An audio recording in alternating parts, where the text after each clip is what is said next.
الحمد لله رب العالمين والعاقبة للمتقين والصلاة والسلام على نبينا محمد وعلى آله وصحبه اجمعین. بینندگان عزیز و گرانقدر، السلام علیکم و رحمت الله و برکاته. در خدمت شما خواهم بود با سلسله برنامه تحت عنوان باور موحدین. در این برنامه انشاءالله سعی خواهیم کرد که موارد اعتقادی و اصول اعتقادی اهل سنت و الجماعت را و مفاهیم توحیدی را انشاءالله با بیانی ساده و گویا و بدون از اصطلاحات پیچیده خدمت شما عزیزان مطرح کنیم. همان گونه که می‌دانید هر انسانی در دنیا دارای یک باوری هست، یک عقیده خاصی را دارد. چه انسان پیرو یک دین آسمانی باشد یا دین بشری یا اصلا معتقد به دینی هم نباشد، در هر صورت پایبند یک سری قوانین، یک سری اعتقادها و باورها هست. باور اهل سنت و الجماعت و مسلمانان برگرفته از قرآن و احادیث صحیح رسول الله صلی الله علیه و سلم هست. اما قبل از این که به بیان موارد اعتقادی و مفاهیم اعتقادی بپردازیم، لازمش این هست که خود عقیده را و اصطلاح توحید را خدمت شما عزیزان تعریف کنم. عقیده به معنی باور، به معنی اعتقادی که در قلب انسان نهفته هست. عقیده در زبان عربی از عقد گرفته شده. عقد به معنی گره زدن هست، بستن، محکم کردن، به معنی ثبات و استحکام می آید.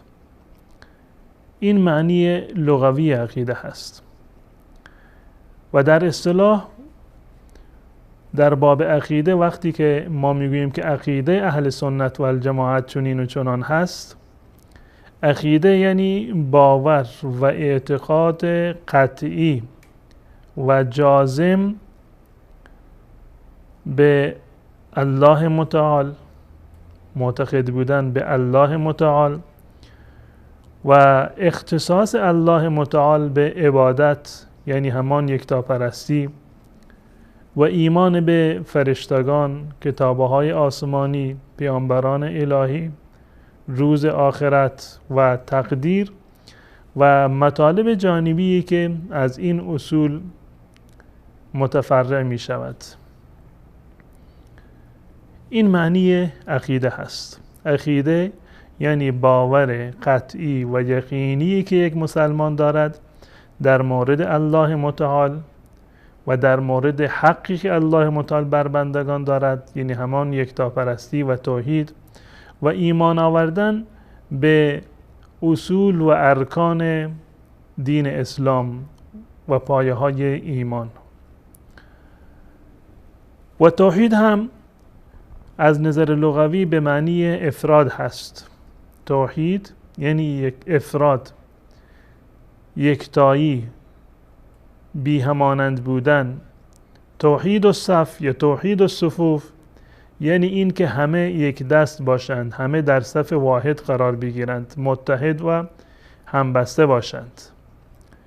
و از نظر اصطلاحی توحید یعنی افراد الله تعالی بالعباده، یعنی یکتاپرستی الله متعال که فقط و فقط ما الله متعال را بپرستیم در تمامی گونه‌های عبادی و در تمامی اعمالی که به عنوان عبادت تعریف شدند، فقط و فقط الله متعال مد نظر ما باشد.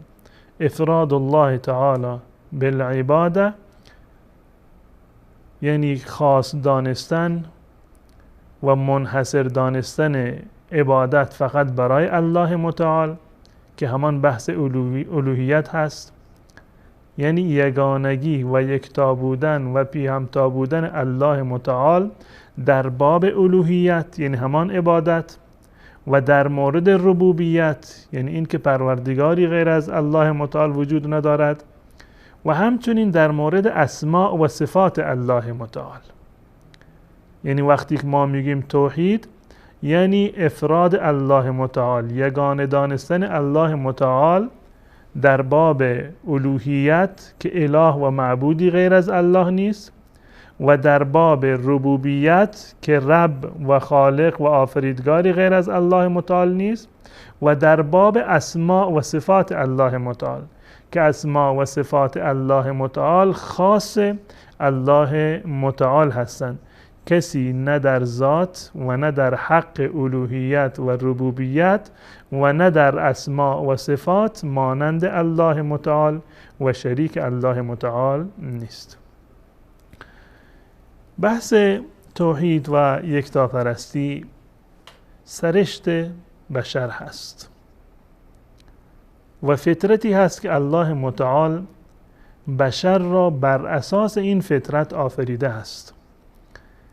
اگر مانعی وجود نداشته باشد، اگر چیزی سد راه انسان نشود، انسان طبیعتاً موحد به دنیا می آید و در مسیر توحید و یکتاپرستی می رود. قطعاً معتقد به این خواهد بود که معبودی غیر از الله نیست، آفریدگاری غیر از الله متعال نیست.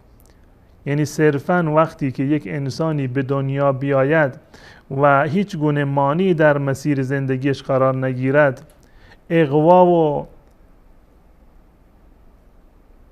بقیه مواردی که انسان را از راه بیراهی می کنند وجود نداشته باشد، انسان یک موحد الله پرست و یکتاپرست خواهد بود.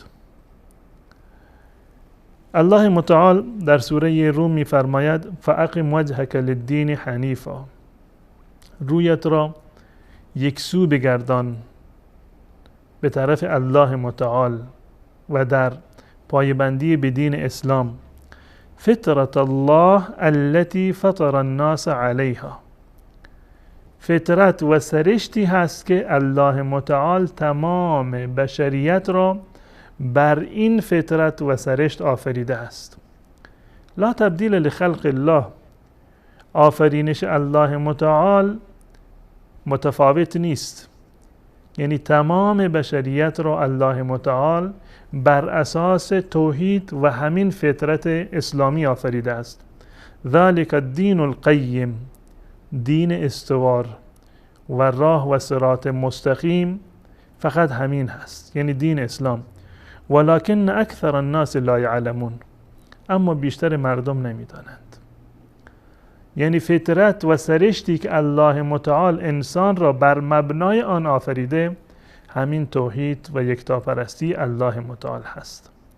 اگر کسی در دنیا مشرک به بار آمده، یهودی به بار آمده، نصرانی به بار آمده یا پیرو ادیان دیگر شده، معنیش این است که سد راهش کسانی بودند، موانعی بوده که او را از مسیر اصلی اسلام و توحید منحرف کرده.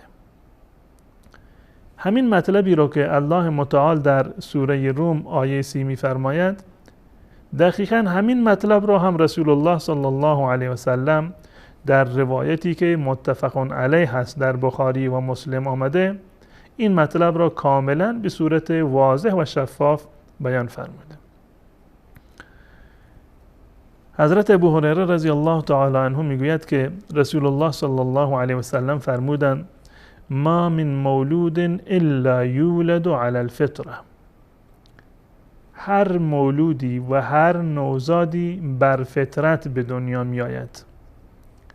تمامی نوزادان و تمامی مولودها بر اساس فطرت سلیم، یعنی بر اساس اسلام به دنیا میان. فابواه یهودانه او ینصرانه او یمجسانه، این پدر و مادر هستند که نقش دارند در تربیت کودک، در تغییر مسیر فطرت این نوزاد. این پدر و مادر هستند که نوزاد را یا یهودی به بار می آورند، یا نصرانی و مسیحی به بار می آورند، یا اینکه مجوسی و بیدین به بارش می آورند. اما اصل فطرت انسان همان توحید و یکتاپرستی هست. اگر مانعی وجود نداشته باشد، قطعا انسان به طبع خودش به سوی یکتاپرستی و توحید پروردگار روی خواهد آورد. توحید که یک جنبه اعتقادی دارد و یک جنبه عملی دارد، انسانها و موحدین در این زمینه متفاوت هستند، هم در جنبه درونی توحید و هم در جنبه عملی توحید. هر کسی که یقینش بیشتر باشد، ایمانش بیشتر باشد و بعد از آن التزامش عملاً به مبادی توحیدی و عبادت پروردگار و دوری از شرک بیشتر باشد، این فرد در باب توحید محکمتر هست، استوارتر هست، یعنی از دیگران موحدتر هست. و بر هر موحد و مسلمانی لازم هست که سعی بکند که موارد توحیدی را، کارهایی را که دلیل بر توحید و یکتاپرستی هستند، آنها را انجام بدهد و از کارهایی که شرک هستند و شرک آمیز هستند و انسان را به بیراهه میکشانند باید پرهیز بکند. از کارهایی که حرام هستند مانند شرک، اهم از شرک اصغر یا شرک اکبر، از بدعتها، از معصیتها باید انسان پرهیز بکند. واجبات شرعی را باید انجام بدهد و از منهیات شرعی باید پرهیز بکند. هر کسی که بیشتر عامل باشد قطعاً در باب توحید و در باب عقیده محکمتر هست، مقربتر درگاه و بارگاه الله متعال قرار میگیرد و در روز قیامت هم پاداش و جزای بزرگتر و بیشتری را دریافت خواهد کرد. و به هر اندازه که انسان التزام عملی نداشته باشد، به همان اندازه از توحید او و از ایمان و عقیده او کاسته می شود و ثوابش و خوشبختیش در دنیا و آخرت نیز به همان اندازه کم می شود. امیدوار هستم که الله متعال من و شما را موحدانی کامل متبع قرآن و حدیث رسول الله صلی الله علیه و سلم بگرداند. تا برنامه دیگر و مطلبی دیگر شما را به الله متعال می سپارم و السلام علیکم و رحمت الله و برکاته.